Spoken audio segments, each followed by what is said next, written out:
আজ তোমাদের সঙ্গে শেয়ার করব চিকেন পকোড়া রেসিপি। খুব সহজেই, দেখতে থাকো। এখানে পাতিলেবু রস দিয়ে দেব। এখানে 200 গ্রাম চিকেন নিয়ে নিয়েছি, বোনলেস। এখানে এইভাবে পিস করে নিয়েছি। এরপর লেবু দিয়ে দেব, পাতিলেবু। এখানে হলুদ গুঁড়ো, লঙ্কার গুঁড়ো দিয়ে এখানে কসুরি মেথি, লবণ দিয়ে দিয়েছি।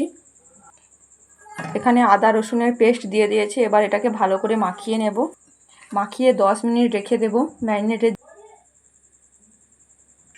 এখানে 10 মিনিট হয়ে গেছে। এরপর কর্নফ্লাওয়ার দিয়ে দিয়েছি, আর এখানে অল্প ময়দা দিয়েছি। এরপর এটাকে ভালোভাবে মিক্সড করে নেব।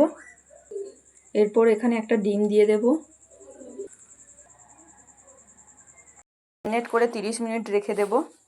বসিয়ে দিয়েছি, তেল গরম হয়ে গেছে। এরপর পকোড়াগুলো ভেজে নেব।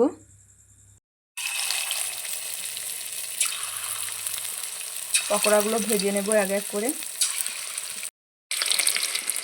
লাল লাল করে ভেজে নেব, এইভাবে লাল লাল করে ভেজে নেব।